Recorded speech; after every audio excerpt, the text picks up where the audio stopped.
Okay, so we're going to go ahead and get started. Good afternoon, everyone, and thank you all for joining us today. I want to first note that today's session will be recorded and will be made public via our YouTube channel. So if you don't feel comfortable showing your face, feel free to turn your camera off. My name is Riina. I'm a sophomore at the University of Miami studying innovation, technology, and design. I'm also the marketing intern here at the Lowell Art Museum. I'm also going to ask my partner to briefly introduce herself as well. Cecilia, if you want to go ahead and do that now. Okay, hi everyone. Thank you so much for joining us today. And well, my name is Cecilia Paterno. I am a junior at the University of Miami and I'm studying economics and management for art and culture. I am from Italy and I'm currently doing an exchange program here in Miami. And I'm also an education intern here at the Lowell Art Museum.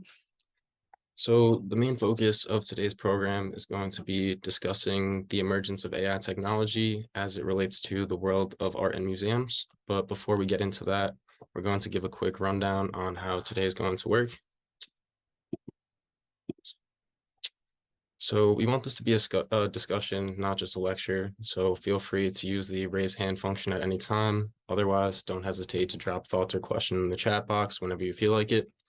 We'll also be ending with a 15-minute Q&A to address the more general inquiries to the best of our ability. We've also enabled the live transcript feature, which provides real-time captioning. All you have to do to access this is click on Show Captions and then Live Transcript. We promise to do our best to address any technical issues that may arise during today's session. I'd also like to take this opportunity to encourage you all to explore Lowell's upcoming events and exhibitions. You could do so by visiting low.miami.edu or by following us on social media. Our channels will be shown on the last slide of today's PowerPoint. So by now, I'm sure you've all heard about artificial intelligence or AI and its impact on everyday life. AI is reshaping how we work, how we think, and how we navigate the world. In its expansion, AI has extended its influence into the art industry, revolutionizing artistic creation and our experience of art itself. So what brings us here today? Well, the ever-expanding role of AI in the art world has sparked numerous debates that demand thoughtful attention and consideration. We're going to try to tackle some of these issues here today in a dynamic and engaging conversation. In doing so, we hope that we can help foster a more responsible and ethically informed approach to AI integration. During the session, we'll be delving into what we see as the most pressing questions related to AI's influence on the art world. So just to sort of get a sense of where you all are in terms of vocabulary, we're going to do a short activity. So does anyone think that they could define any of these terms? If so, feel free to use the raise hand function or type something in the chat. We'll give about 30 seconds for this.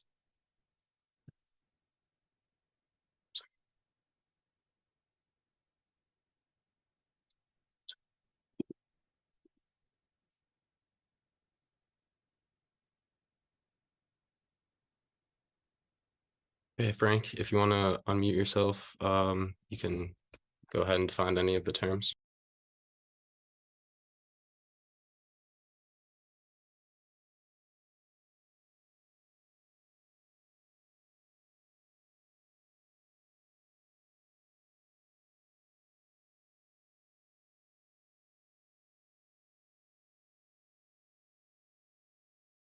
I'm sorry, are you speaking right now? I don't believe we can hear you.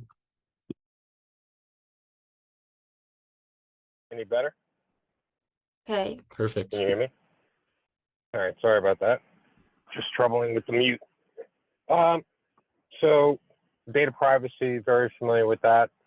Obviously, everybody's information is subject to being out there in the world and being, used for either malicious activity or it could be compromised just by having your information that you've,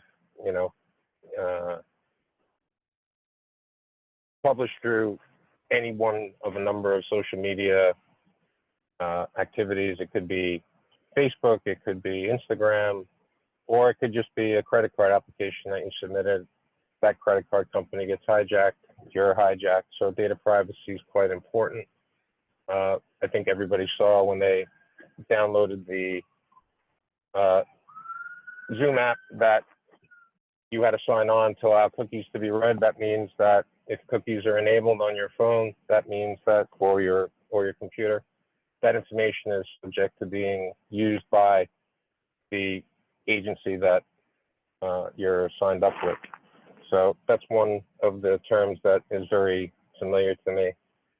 Curation is another term I'm familiar with. You know, that's basically taking others' product, whether it be art or anything subject to, you know, creativity, your own creativity or somebody else's, and enriching it, trying to pull it together, make it something more than what it was. Very good. Okay, I'll let others talk. Sorry. Tola, very similar answer. If you want, you feel free to unmute yourself and expand on your definition a little bit. Otherwise, we can move on to somebody else. I don't really feel a need to expand, just saying that curation is selecting art objects around a theme using deep art historical, aesthetic, and social knowledge. Okay. Yep, I see. Judy also has a hand raised. If you want to, go ahead.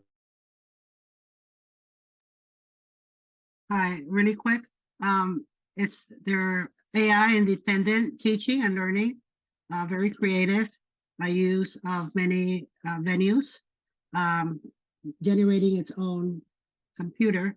It's generating its own data, but it's as creative as the curator will make it.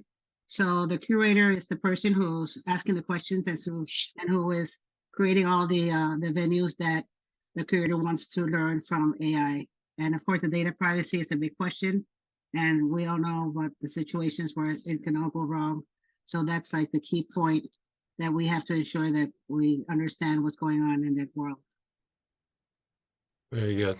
So it looks like a good amount of you are already familiar with a lot of these terms. That's great. Here we have the definitions. Understanding these terms will be paramount for a much more productive session. So I'm just going to briefly go through these one by one. At the heart of our conversation today, we have artificial intelligence. AI refers to the theory and development of systems that can perform tasks that would normally require human intelligence. These systems are capable of problem solving, decision making, and mimicking human functions. Machine learning, which is a subset of AI, specifies systems that can learn and adapt without being explicitly told to do so. This technology is responsible for image recognition and recommendation systems that improve in their performance over time. Next, we have authorship, which refers to the individuals or entities responsible for creating, developing, or contributing to specific content, research, or intellectual property. Authorship is a broad term. In fact, many ethicists and legal experts have recently been trying to define this term, especially as it relates to AI and its regulation. Moving on to curation, which is the process of selecting, organizing, and looking after items in a collection or exhibit. Curation not only serves to showcase valuable items, but also tells a story, playing a pivotal role in our shaping of the understanding of the world. Lastly, we have data privacy. Data privacy is a fundamental concept that revolves around protecting personal data from those who should not have it. This is especially important in the digital age, as we are currently undergoing a mass expansion of digital infrastructure. Data is being collected at a rate never thought possible, and because of that, we now must take steps to ensure individual rights and safety. So with these foundational definitions in mind, we can jump right into AI's role in the creative process.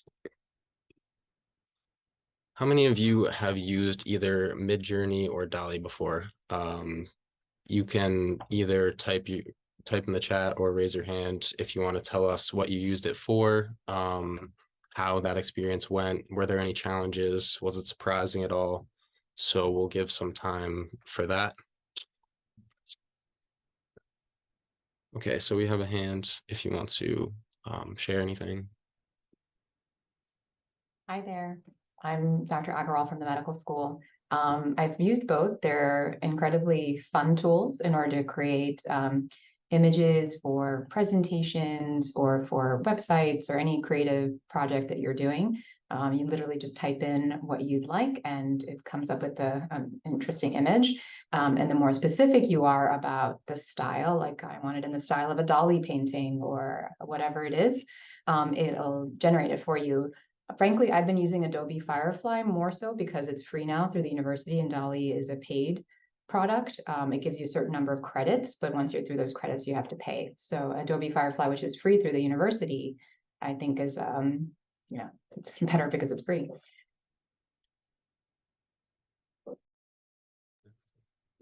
Okay, so I see that here, like Brian said, Dali capturing a dream via words in the morning.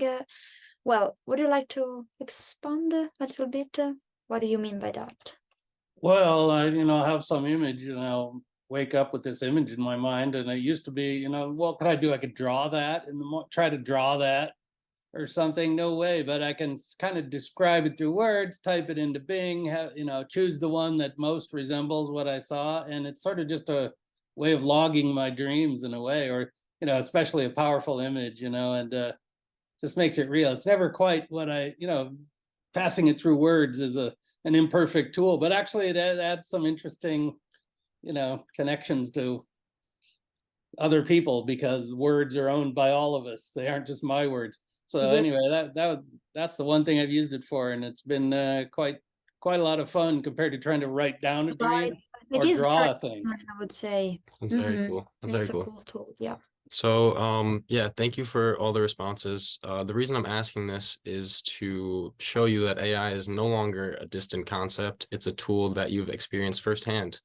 AI has gained substantial popularity in recent years with a growing number of artists, galleries, and institutions that are embracing AI-driven tools to create and curate art in novel and unconventional ways. And for those of you who have never used either of these platforms before, Midjourney and Dali are both AI models that use textual descriptions to create images. These tools use what's called generative AI, which produces new content by analyzing data patterns based on information that it's fed. In simpler terms, generative AI is like a creative robot that learns from looking at lots of examples. And as we dive deeper into understanding the concept of generative AI, we find ourselves faced with questions about how we should interpret art that these systems create. We're now going to look at an example where there was a disagreement over an artwork generated by Dali and used in a competition. Okay, so here we are, and let's start diving into the first of the 4 topics that we will be addressing today. Well, today I wanted to open this conversation engaging with a topic that has sparked, as Jack said, both I would say curiosity and controversy in the art world, which is the question of whether or not judging AI generated work as if they were real artworks, as if, I don't know, maybe generated by human artists. I mean, we know that art has always been a reflection of the human creativity, of human emotion and expression.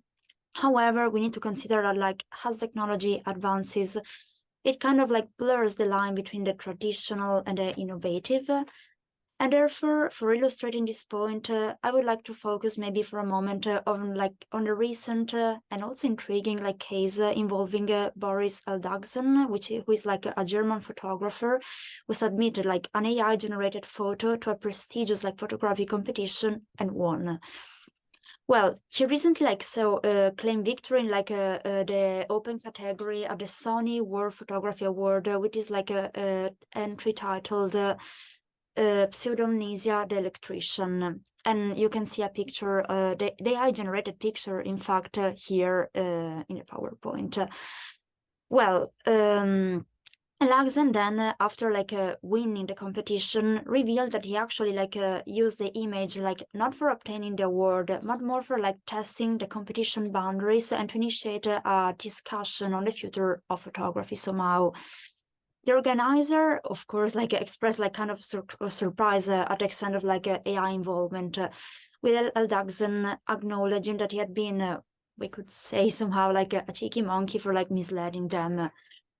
In response also, and not so surprisingly, like I would say, Alexander like rejected the word, of course, and asserted like AI is not like a photography and should not compete, I mean, in photography competition, but like should be considered as a separate form of art. However, I mean, we could say that like Ed Lachlan somehow like achieved this goal of like opening a conversation of the topic, and I would like to participate in this conversation as well. Therefore, well, since like a controversy raises like questions about the appropriateness like AI in photography competitions, particularly maybe like regarding also deep fakes, I would like to ask you and hear your opinion about one specific question. So here we go.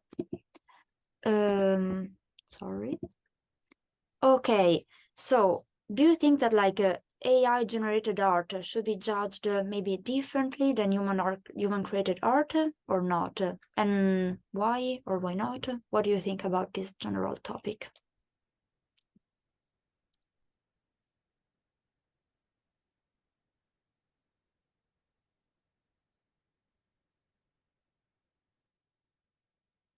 Okay, I see that Quarry you have your hand down. Do you want to go over?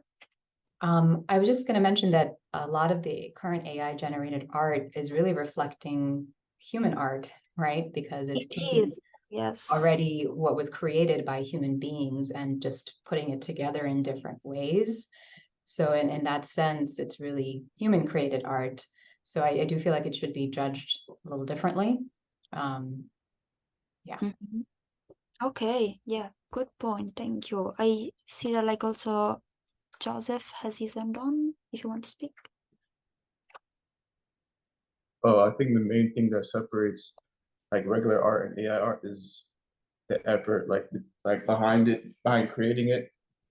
So like regular art, made by humans, some pieces may even take like months or like a year. It's like people are like dedicating their lives or like, dedicating like a very big portion of their lives to, creating this art. Whereas, AI art is, it can be generated in like minutes. So I feel like the main difference is the effort behind it. That's great insight. Yeah, that's true. And also, well, I think like the art world is very complicated because sometimes like works such as I'm thinking like maybe about the banana from Catalan, maybe you're all familiar with that, have been considered art, even though the effort put in by the artist is not much related to like the technique. So do you think that maybe AI could be put in this category of a conceptual art or not? I see that Mark has his hand on, if you want to talk. Yeah, I was just addressing the original question. I think it's a tough question that will continue to evolve. And so what I think is that transparency is key. So if there's something going on where somebody's using AI generated art to appear as human generated art, that is certainly problematic. But when it's being used as a tool or just part of the artistic process, it gets into a real gray area. So I'm a practicing artist. I've been using these systems to generate images that I utilize as studies for paintings. Now, I used to acquire those preliminary images doing Google searches. So for me, it's just another tool. But obviously, when it's being utilized for an end product, it goes to what I've been talking about is this whole transparency thing. And like I said, I think this is an area that's really needs to evolve in terms of even our understanding. So there's a lot of problems with these AI systems scrubbing the internet for all the information that it utilizes to then generate something. But, from a high level, if you think about that, that's what we do as humans. Like I, as an artist, there's nothing I'm doing that's completely original. Everything is from me scrubbing my environment, the books I've read, my experiences online, films I've done, interactions with people. And so there's just a lot. It goes back to my original statement. This is a tough question actually for me to answer. And I think it's something that's going to continuously evolve. Thank you. Yeah, of course, it's like a very tough question to ask, but like I think also that like the theme of like transparency and being honest about whether you're utilizing like AI or not is fundamental. I see that also like Frank has his hand on. If you want to speak. Yeah, I just wanted to expound on the same concept. It's about, I think it's more or less about the transparency of it. You know, we're all familiar with, you know, in academics, how you need to cite sources. If you're using AI generation as part of your end product, you need to cite that as a source, and it needs to be either allowed as part of whatever it is you're submitting, and it needs to be well, you know, well socialized that everybody has that same luxury. If it isn't allowed, then those, you know, then it needs to be judged in a different category completely. Yes, 100%. I agree, as you said. Yep. We can move on. Well, okay. Oh, okay. I see that like Cheryl has her hand on. Okay. I just want to say for me, what's so special about art is that it's so individual. And when I look at a piece, I really feel like I'm seeing into the artist's soul, his or her experiences, their life, their point of view, their message to me. I just view it as very personal and very emotional. And to me, an AI generated piece of work, no matter how beautiful, would be missing that personal, emotional connection. That's just my opinion. No, exactly. This is like a very valid opinion because we can't lie about it. Like a AI will never be able to like represent a emotional, I would say like, yeah, the emotions like a human being can feel and then convey through arts. So yeah, this is absolutely true. I also see that here in the chat, someone type, as long as the artists give credit to AI and AI gives credit to the artist, I think it should not be generated differently, judged differently, not judged differently. Yes, we agree on that as well. I think like we all think that like honesty again and like transparency about whether like utilizing or not AI or giving credit, like if you're taking inspiration or quoting another artist is very important. Okay, well, I think we should and we could like start moving to our second topic. Yeah, let's go. Okay, so now let's move to the second topic of today. We would like to bring now like to your attention also like oh, okay, no worry. Okay, so we would like to bring to your attention like our topic where like artificial intelligence like is taking on a particular role like in the creative process, which may seem kind of like surprising for many of us. And this process is like the curation of exhibitions.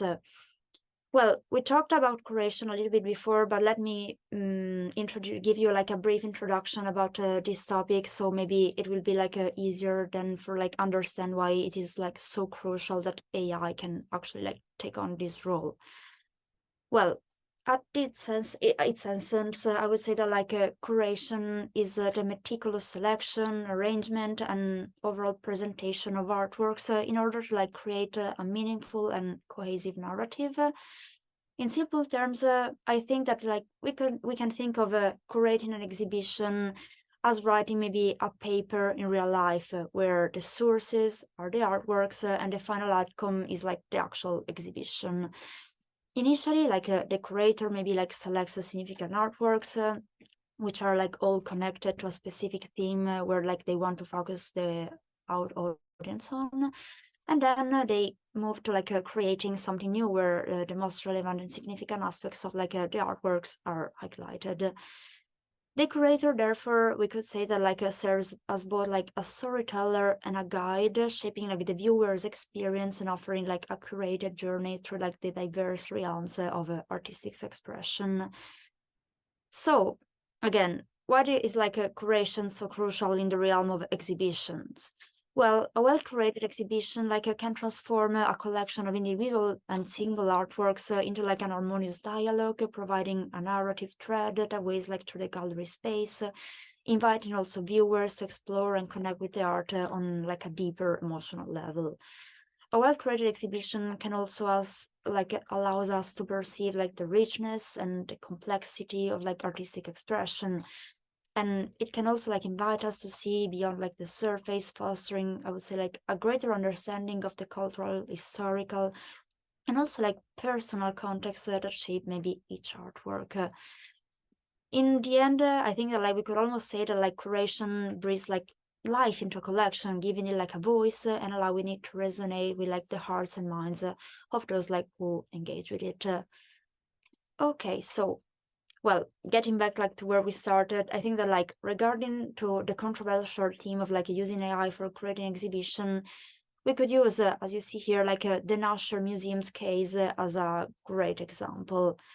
Well, the National Museum, like in North Carolina, is very renowned, like for its commitment, like to contemporary art, and recently, like embarked on a very bold experiment. I would say they entrusted like the creation of like an entire exhibition to ChatGPT. I think you are all familiar somehow with ChatGPT, and this exhibition was named "Act as if you are a curator."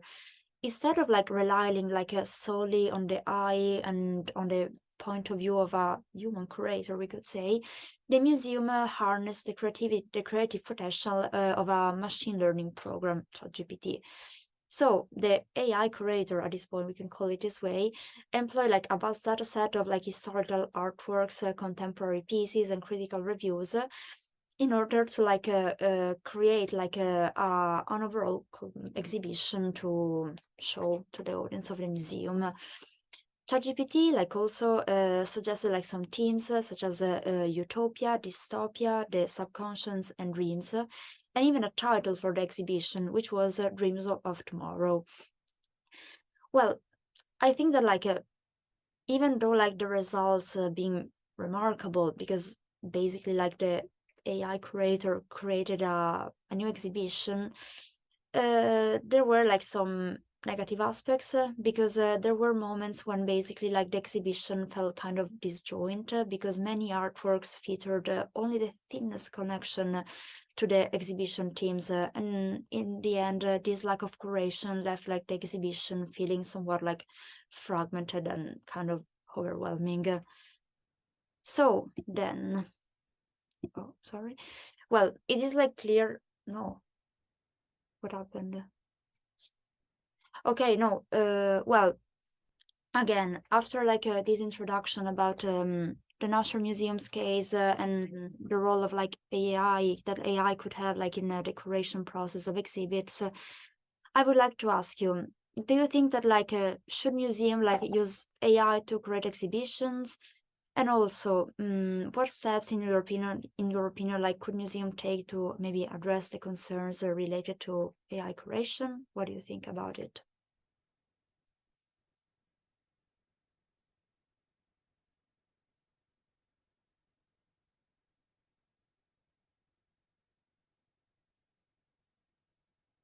Okay, I see that Mark has his hand on. If you want to go. Sure. I have I guess a couple of comments. For me, I think absolutely we should be experimenting with it. I think, in so many ways, right? This train has left the station. There's no not using AI in almost any context, these generative AI tools. So we should definitely be experimenting with it. The one of the main issues, and we could go on forever about it, but so I'll just speak about a few, is if we're using a system like this to mine, in this case, the example would be the Low Art Museum's collection management system, what it can curate is only as good as the data we have. And so right now, the data we know that we have is biased, riddled with inaccuracies and mistakes, inconsistent in terms of one object may have just the provenance of a piece, and another object will have some history and something written by a curator. Another one might have an associated visual description and 3D documentation, what have you. The whole point being is that before we get into using these tools, we need to step back and and look at what our data is and do better in terms of the human curation of the data that then we would ask the AI to look at, scrub, and come up with really unique perspectives. And on that level, I think that AI can really offer something that's interesting, just more perspectives, ways to mine a collection that we may not have thought of, or have the ability to find patterns, for example, that we didn't recognize. Maybe there's an odd pattern that during the mid 70s, for whatever reason, there's this accumulation of work from Guatemala that's in our indigenous, people's collection. And so that suddenly becomes a cohort or something interesting you could look at, and something that might be difficult to emerge with just us humans doing it. So those are my brief comments. So yeah, so you mentioned bias. Addressing bias in AI generated curation. There are things that can be done, such as diverse data sets, implementing rigorous testing for fairness, and we believe institutions should actively involve diverse voices in the development process, and regularly assess the outcomes for biases, and provide a lot of transparency in the decision-making process. And those are just some ways that Low Art Museum and other institutions could go about doing that. So yeah. No, yeah, absolutely. And also I agree on Mark saying that like today, the idea of like refusing to use AI for whatever you want to use it for is not gonna be very successful and very like I don't know, not actual, I would say. So we need to like learn how to use this machine, because they can provide us a lot of benefits, and sometimes also like they're more efficient than we are. Like a human curator can take a lot of time for like creating a strong exhibit, while AI can absolutely like be quicker. So yeah, I think that like if we work on the data and correct all the biases that like may happen, I think it's a great tool for improving the quality of like the service a museum can provide. So, anybody else? Yeah.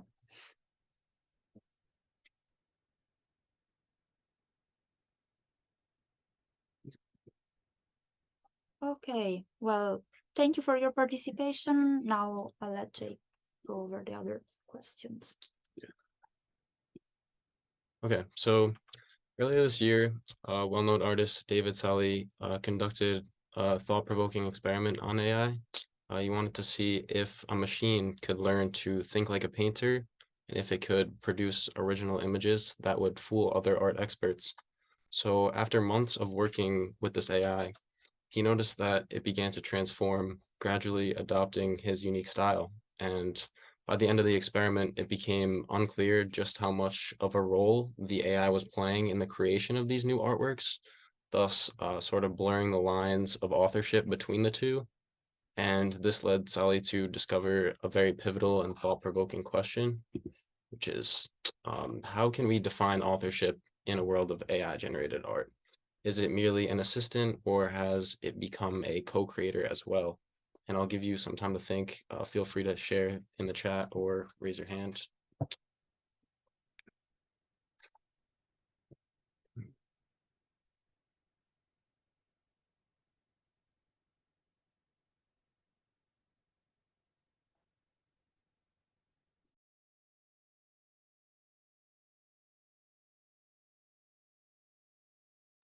Joseph, feel free to unmute yourself and go.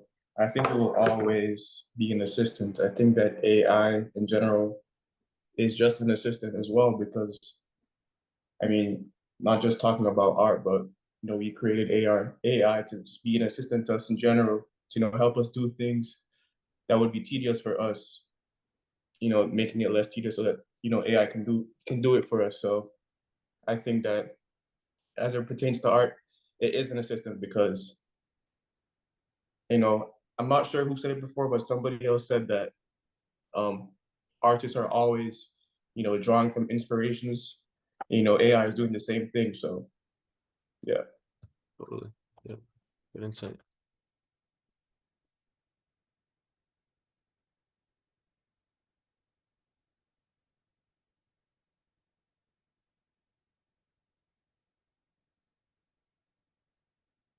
Okay. John? Yeah, I think in terms of authorship, it still has much to do with, who's manipulating the AI. I think similar to music, we still give artists a lot of credit for the music that they create.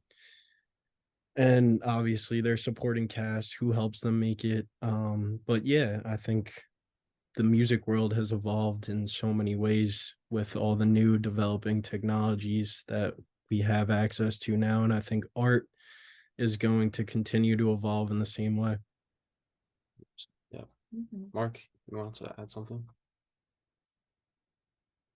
Yeah, I think that's a great analogy. So the music world and the reliance upon technology that's been around for decades related to the production of music, and how that's worked well.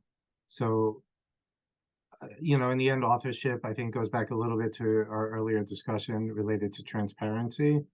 But the second part of this question is, will it remain an assistant?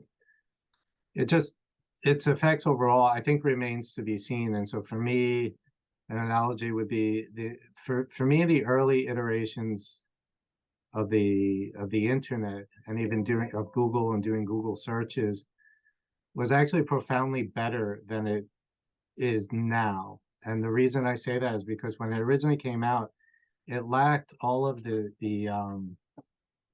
things that are done to sort of predict who I am and what I want.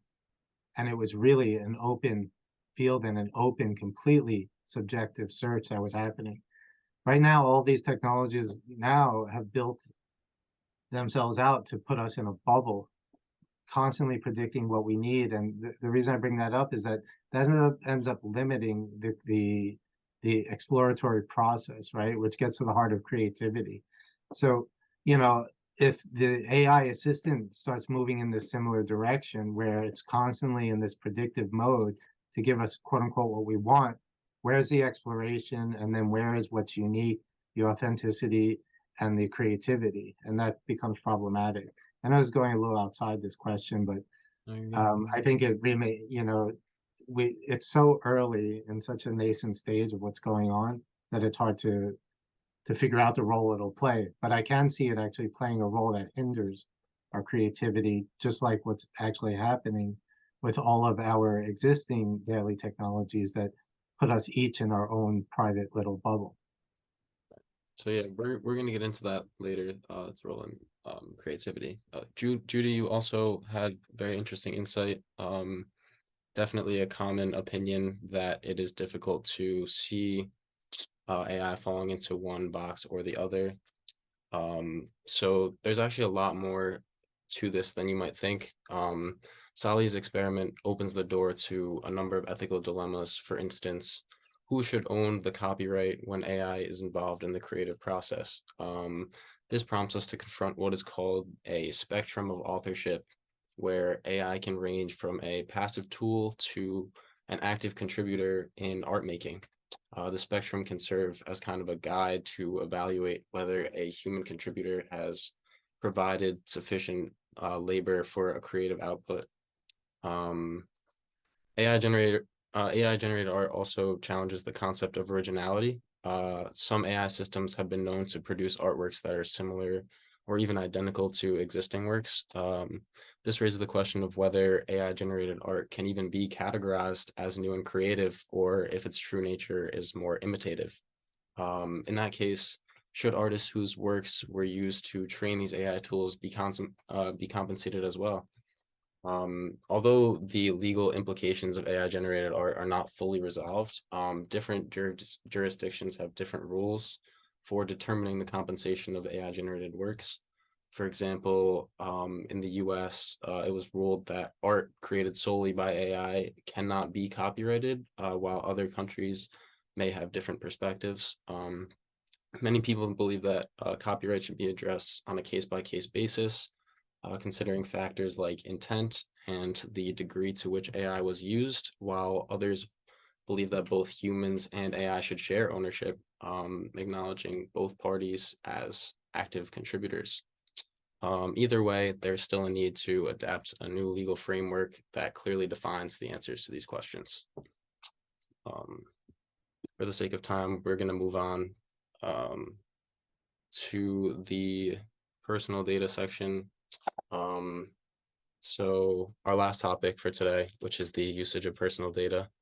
With the emergence of AI technology, it's become significantly easier to collect and use personal data to improve the museum experience. The British Museum has done a great job of this in recent years. Originally, the museum was struggling to increase their social media engagement. They had limited resources and a very small team, but they adopted a brand new strategy to try and turn things around.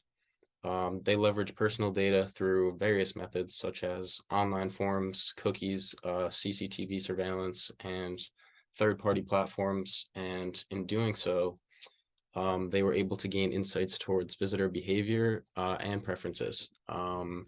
This allowed them to understand what people wanted to be seeing on their screens.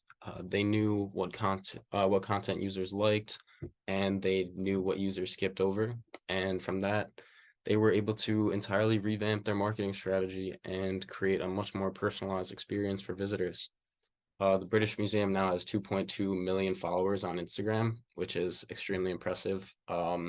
However, their use of personal data has raised concerns related to privacy, security, and consent. And this is actually something we wanted to get all of your opinions on as well. So how do you feel about museums using AI to collect your personal data? Should this process be allowed? Again, feel free to raise your hand or type a response in the chat.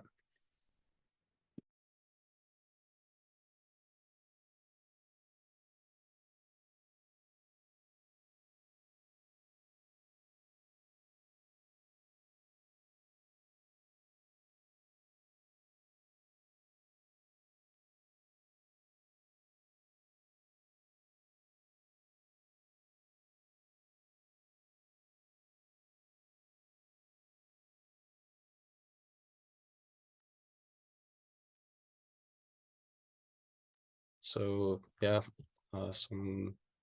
definitely some controversy and differing opinions.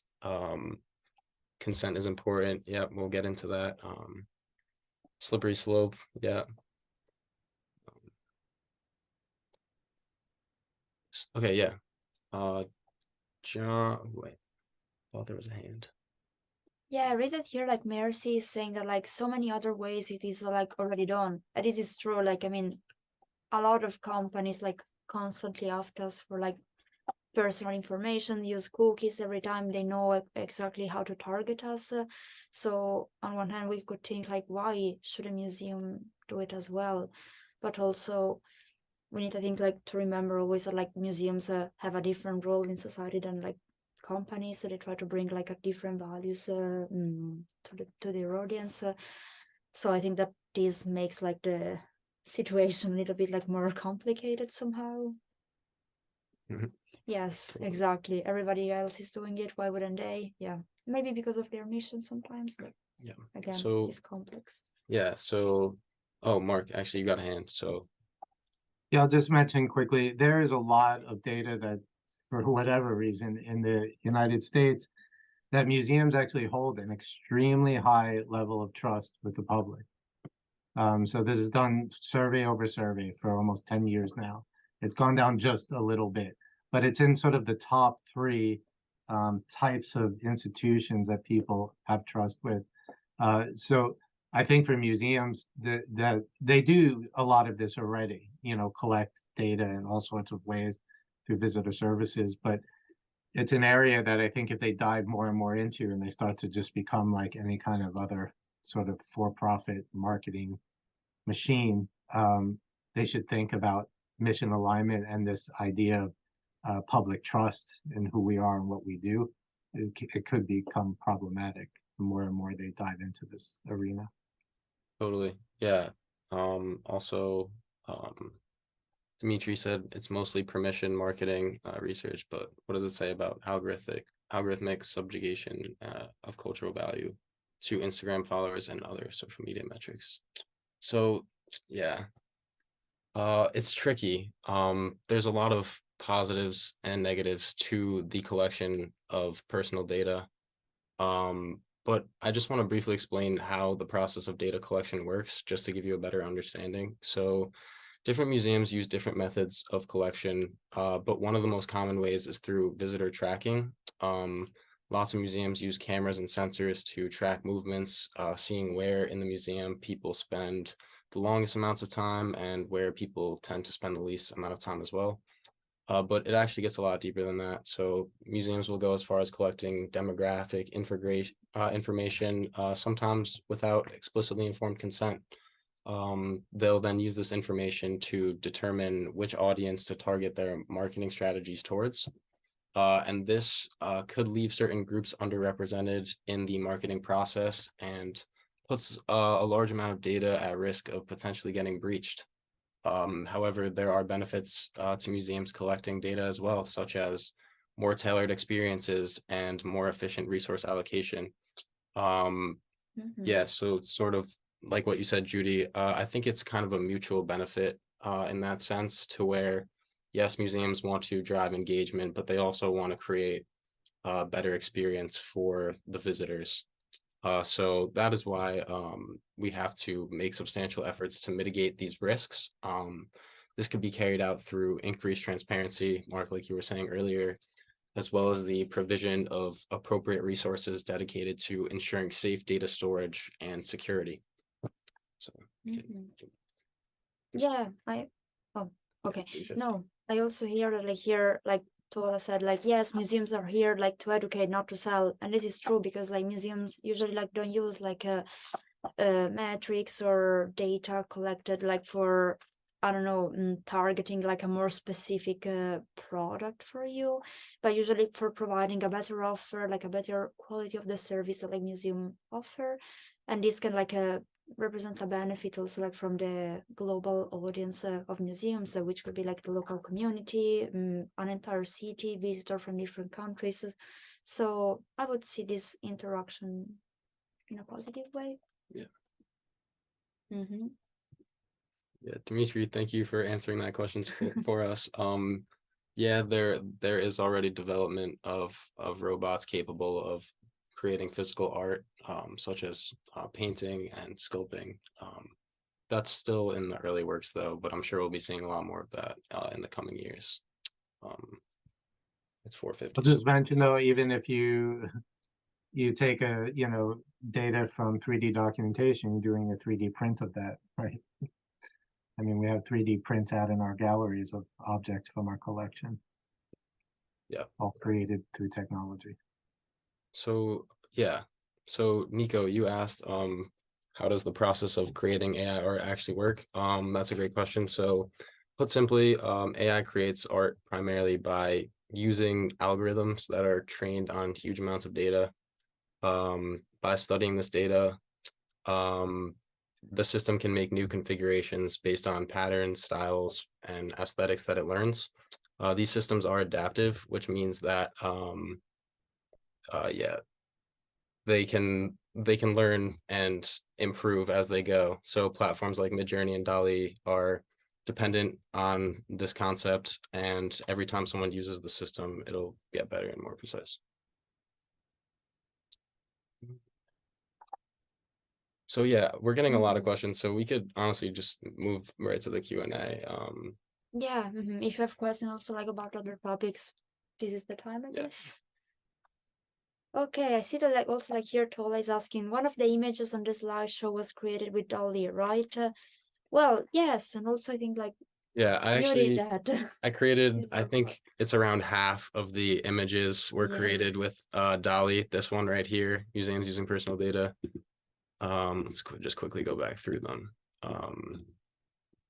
These just the logos, but this picture and I don't know if you saw it, but the flyer was also made on DALL-E. So the capabilities are kind of scary, and it's at the point where it's hard to distinguish between an AI generated image and the style of someone whose data is used to train the systems that are kind of working on that. So Jake, I'm wondering if you could choose one of the images. It doesn't need to be verbatim if you don't remember, but I think it would be interesting for the audience to know what your prompts were to generate an image.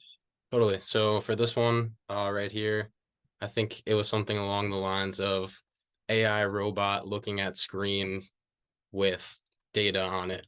You know, something as simple as that. And there's a lot of playing around that goes with it. It's really cool. And it gets more precise as you continue to specify the prompts a little bit more.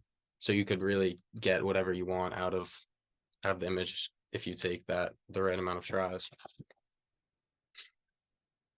Okay. Well, we got a few more. Eli, Okay. we could address, Mhm. or I could do that.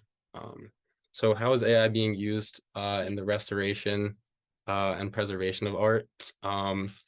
Actually, AI has done a lot of good for the preservation of museum art. An example of this would be the advancement of technology that can detect deterioration in specific artworks, as well as the ability to suggest restoration strategies that are tailored to each artwork.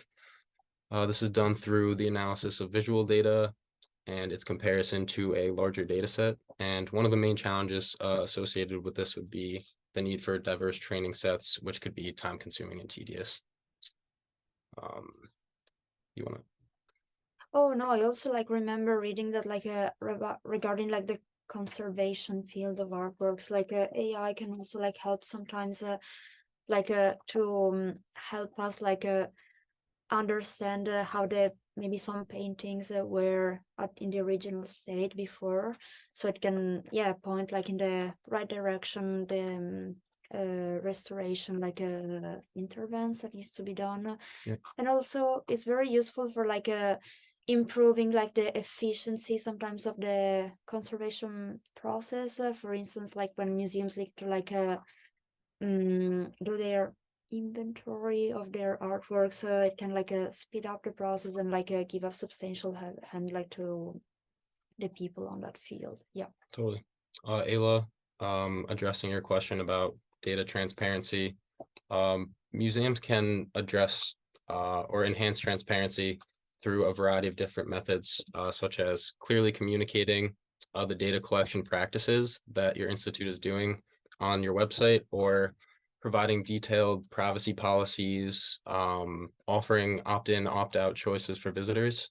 I think that regularly updating users on data usage through newsletters or other informational materials can also be one of the biggest creators of trust. So you want to see Dimitri's question? Okay, well, regarding Dimitri's question, I don't have a specific answer, but what I could think of is AI is still like using our data, our input, so it needs a prompt and data put there by human beings. So I don't know if you, Jake, maybe know more about it, but honestly, I think that if humans haven't found out about maybe a specific piece of art or about lost artworks, it would be hard for AI to detect them since they don't really know where and how to look for them. What do you think?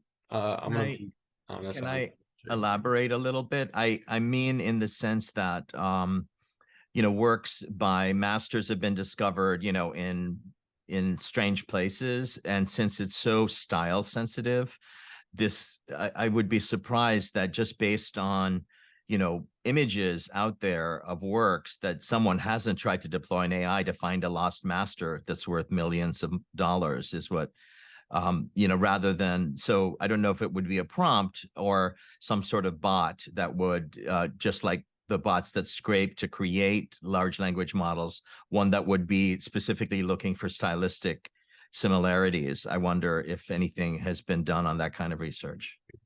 I'm sure you could find that information online. I do believe that there has been advancement in technology that can kind of piece together works that are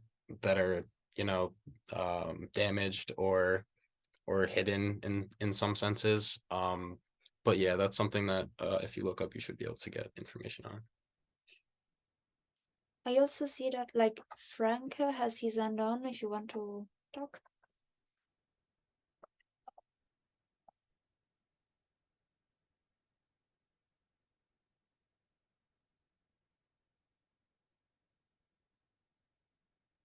Sorry, we can't hear you. We can't if you're hear you. speaking.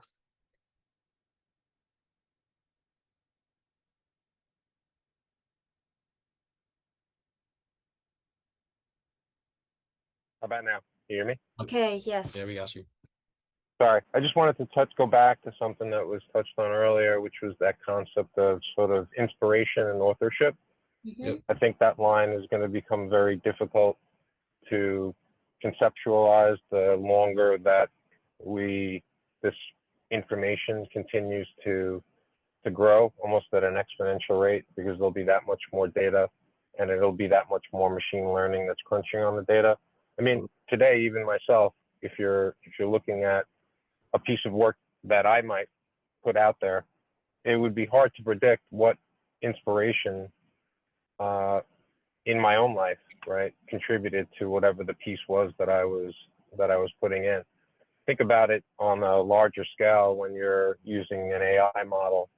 Unless you really put in a significant amount of labor up front to cull that data set down to a fraction of what it's exposed to, and really try and influence the result on a very specific scale, the person that is using that AI tool as a model to create is going to be very much different than if I were to, let's say, just leave it wide open and let all of the influences of all of the contributors out there that have been participating in the model react and effectively create.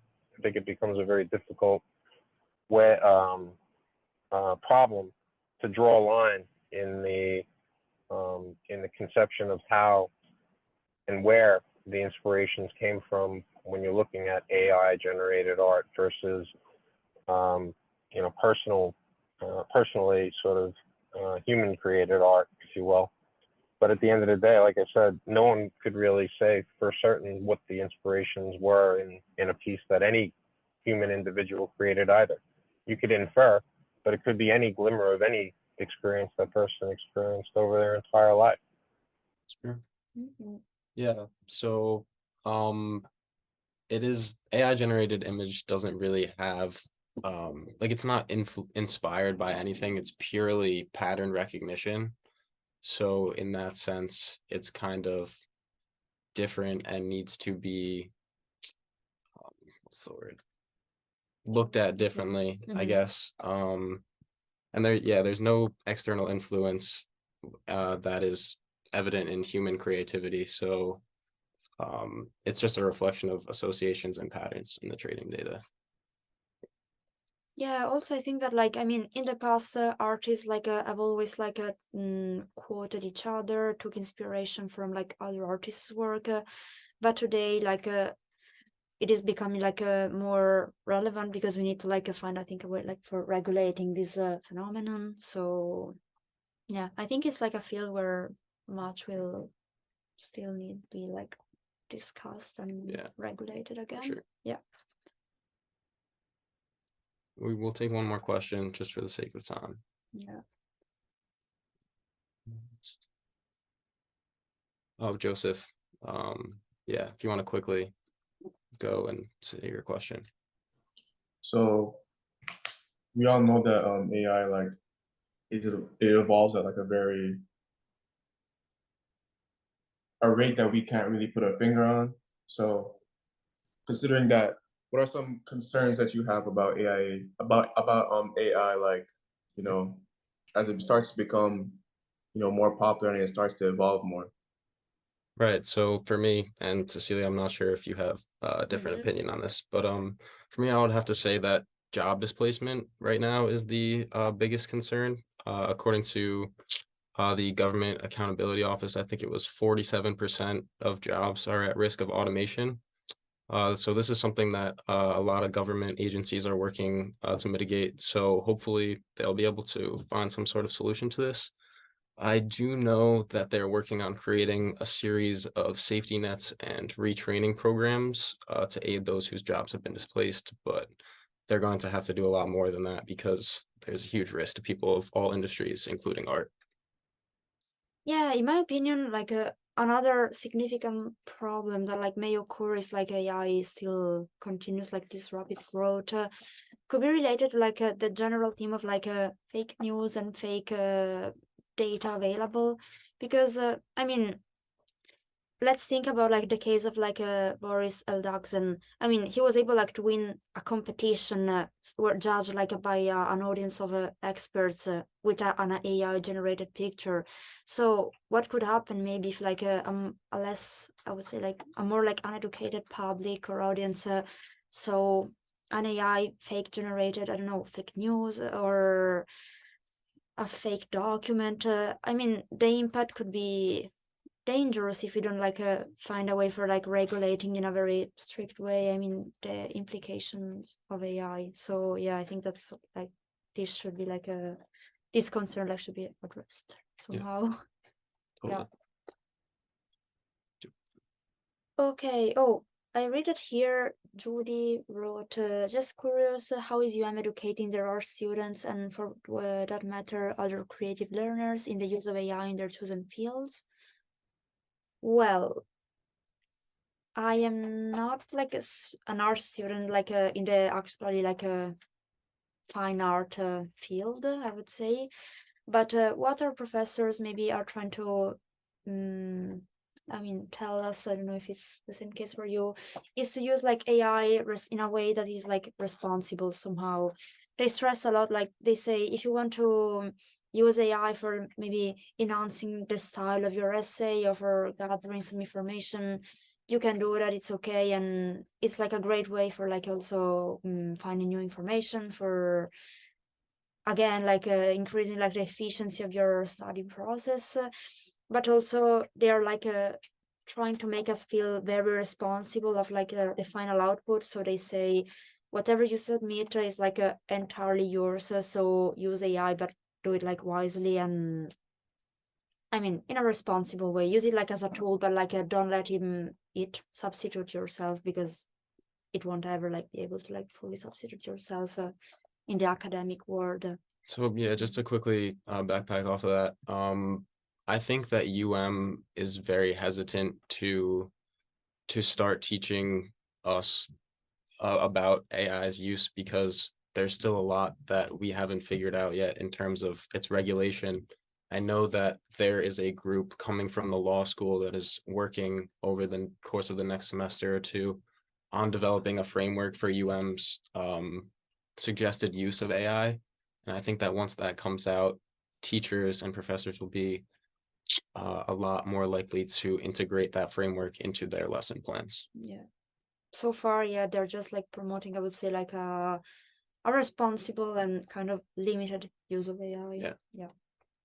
Yeah. So it's 5:05. We're gonna wrap up.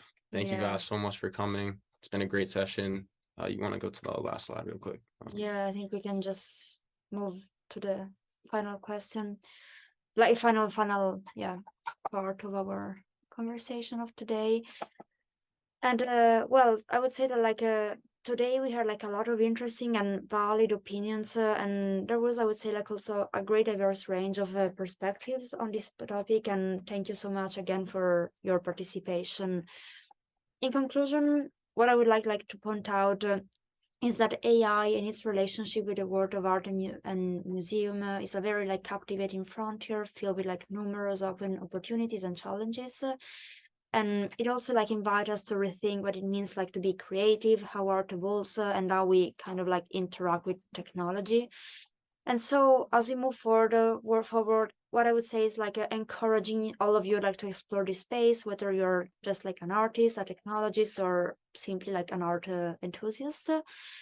And also remember that like the future of art is not just like about machines creating art, but like about how we as humans like choose to collaborate with like these intelligent tools in order to like inspire new possibilities and redefine what it means to be an artist somehow.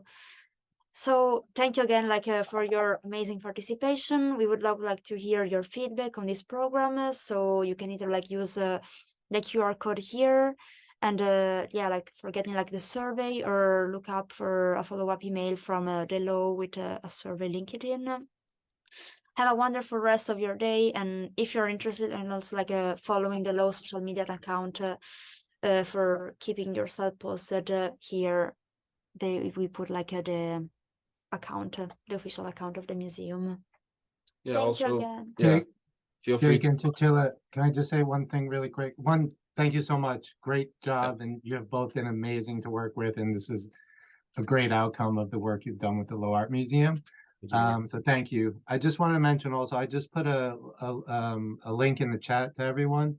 One of our participants today, Dimitri, is also running, it's soon, so I guess it's on Monday, a panel centered on AI and all of these issues. So I just wanted to note for the participants that are still on to take a look at that link there. All right. Yeah. Okay. Thank you, guys. And Thank you. if you have questions, you can contact us at lowartmuseum.miami or at miami.edu. Thank you, guys. It was a great session. A lot of great insight.